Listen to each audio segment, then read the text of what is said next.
বিরোধীতে যাওয়ার আগে যেমনটা বলছিলাম, চাঞ্চল্যকর তথ্য দেব আপনাদের। অসম এসটিএফ এর জালে আনসারুল্লাহ বাংলা টিমের জঙ্গি শাহিনুর ইসলাম, গতকালই তাকে গ্রেফতার করা হয়। ধুবড়ির বিলাসীপাড়া থেকেই ধৃত শাহিনুর ইসলাম। কিন্তু শাহিনুর ইসলাম তো গ্রেফতার হয়েছে, অসম এসটিএফ এর জালে ধরা পড়েছে। কিন্তু আরো বেশি চাঞ্চল্যকর, এই শাহিনুর ইসলামের কাছ থেকে যে দুটি বই উদ্ধার করেছে অসম পুলিশ, সেই দুটি বই কার জানেন? শাহিনুরের কাছে যে দুটি বই উদ্ধার হয়েছে সেটা নাজিবুল্লাহ হক্কানি। কে নাজিবুল্লাহ হক্কানি? 2020 সালে কলকাতা এসটিএফ এর হাতে গ্রেফতার হয় এই নাজিবুল্লাহ হক্কানি, যিনি জামাত উল মুজাহিদিনের জঙ্গি নেতা।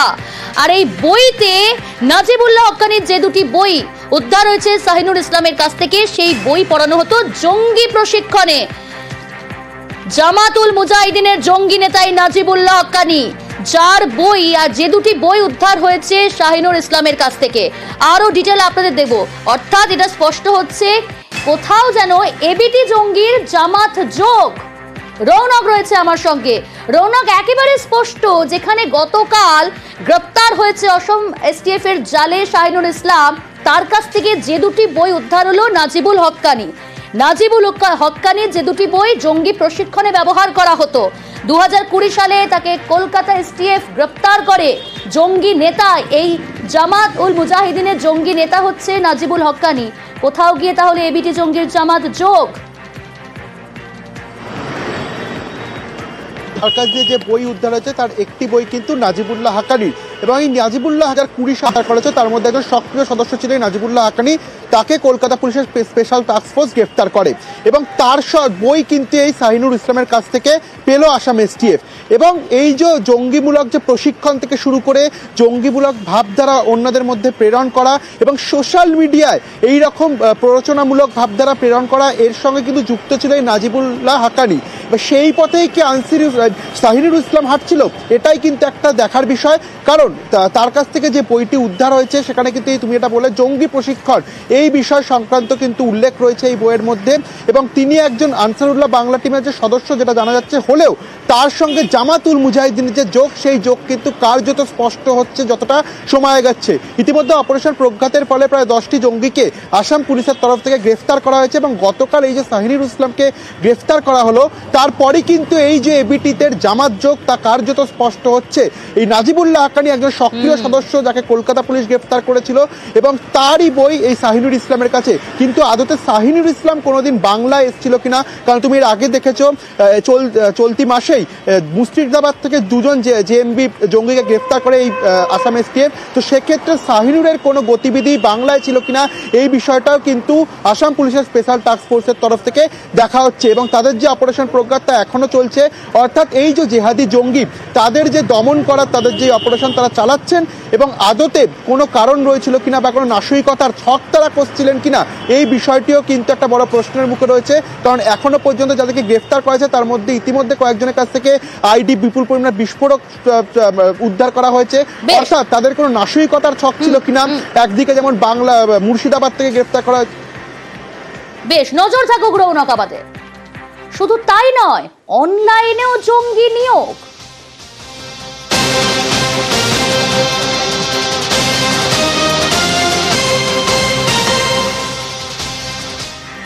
মুর্শিদাবাদের বাইরেও ছড়ানো আনসারুল্লাহর জাল। বহু জেলাতেই জঙ্গি সংগঠনের সক্রিয় নেটওয়ার্ক। পুলিশের জালে জঙ্গি নেতা মোহাম্মদ সাবের ডানহাত। অসমে ধৃত মোহাম্মদ সাব ঘনিষ্ঠ শাহিনুর ইসলামকে জেরায় চাঞ্চল্যকর তথ্য, অনলাইনে জঙ্গি নিয়োগ করত এই শাহিনুর ইসলাম। আরো ডিটেল আপনাদের জানাবো। সরাসরি রয়েছে আমার সঙ্গে প্রণব। তার মানে অনলাইনের মাধ্যমেও এই জঙ্গি নিয়োগ, এই নেটওয়ার্ক, এই জালটা কত দূর বিস্তৃত?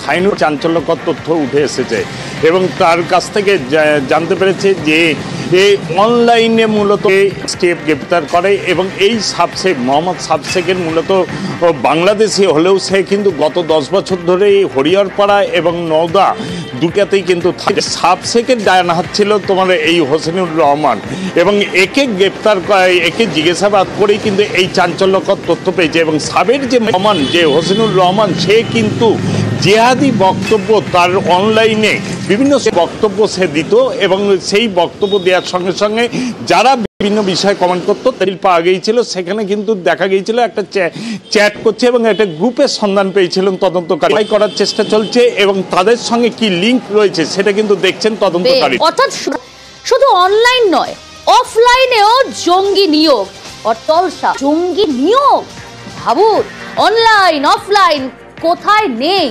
প্রণব রয়েছে আমার সঙ্গে সরাসরি। প্রণব, অনলাইনের মাধ্যমেও জঙ্গি নিয়োগ, এখানেও জঙ্গি যোগ মিলল। সাবসেককে গ্রেপ্তার করার পর তার দুটো তোমার মোবাইল পেয়েছে এবং সেই মোবাইলে প্রচুর ভিডিও তোমার এই জলসাগুলোতে সে অংশগ্রহণ করত এবং মূলত প্রথম দিকেই সে বক্তব্য দিত এবং সঙ্গে যোগদান করার একটা আহ্বান ছিল এবং এই আনসারুল্লাহ বি টিম যে বহুদূর পর্যন্ত শিকড় বিস্তৃত করেছিল সেটা কিন্তু মনে করছে গোয়েন্দারা। এবং এই যে সাবসেক শুধুমাত্র মুর্শিদাবাদে নয়, তার হরিহরপাড়া, নওদা, বিভিন্ন প্রত্যন্ত পার্শ্ববর্তী কিন্তু তারা এই ধরনের জলসাতে কাজে অংশগ্রহণ করতো এবং জিহাদি বক্তব্য দিত। এবং এই হাসানুর রহমান যে তোমার গতকালকে কেরল পুলিশের হাতে, সেও কিন্তু ভালো বক্তব্য দেয় এবং সেও কিন্তু এই জিহাদি বক্তব্য বিভিন্ন জলসাতে দিত। এবং এরা দুইজনেই যে তোমার হরিহরপাড়া থেকে যে দুজন আব্বাস আলী এবং মাইনুল শেখ, যারা দুজন গ্রেপ্তার হয়েছিল, এবং আব্বাস আলীর যে মাদ্রাসা হরিহরপাড়াতে ছিল সেই মাদ্রাসাতে এসে এই হাসানুর রহমান তারা কিন্তু এই বক্তব্য ঠিক করতো এবং কার সঙ্গে কিভাবে যোগাযোগ করবে, কিভাবে কাজ করবে তার কিন্তু রুট ম্যাপ তৈরি করতো এই চারজন মিলে বলে কিন্তু তদন্তকারী গোয়েন্দারা কিন্তু জানতে পেরেছেন।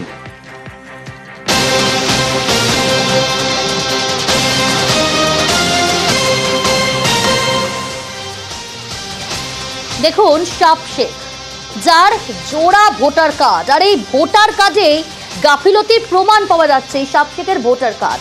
কিন্তু এই গাফিলতির অভিযোগটা কাদের বিরুদ্ধে জানেন? এর বিরুদ্ধে গাফিলতির অভিযোগ। আরো ডিটেল জানাবে সোমরাজ রয়েছে সরাসরি। সোমরাজ, জঙ্গির জোড়া ভোটার কার্ড এবং সেই কার্ডে যে গাফিলতির প্রমাণ পাওয়া গেল, ইতিমধ্যে রিপোর্ট জমা পড়েছে, রিপোর্টে কি উল্লেখ করা হলো?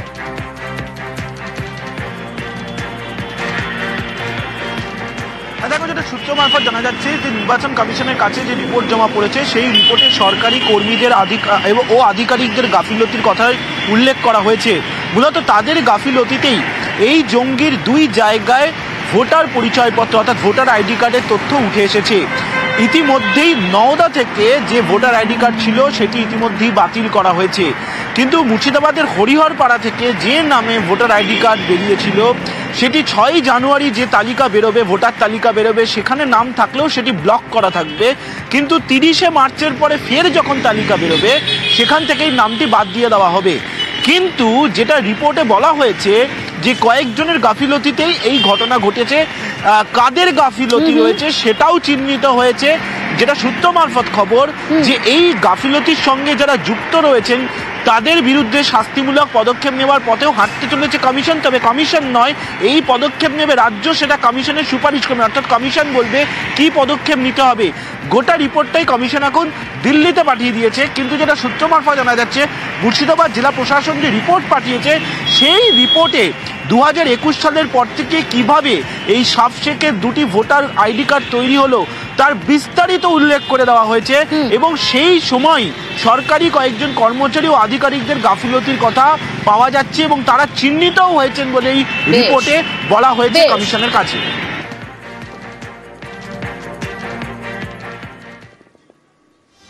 ফের বিএসএফ এর জালে 3 বাংলাদেশি। মুর্শিদাবাদের জলঙ্গি থেকে ধৃত 3 বাংলাদেশি। বিএসএফ এর তল্লাশিতে 3 অনুপ্রবেশকারী গ্রেফতার। ধৃতদের বাড়ি বাংলাদেশের রাজশাহী জেলায়। অনুপ্রবেশের কারণ সন্ধানে জলঙ্গি থানা। ফের বিএসএফ এর জালে 3 বাংলাদেশি। মুর্শিদাবাদের জলঙ্গি থেকে ধৃত 3 বাংলাদেশি। বিএসএফ এর তল্লাশিতে 3 অনুপ্রবেশকারী গ্রেফতার। ধৃতদের বাড়ি বাংলাদেশের রাজশাহী জেলায়।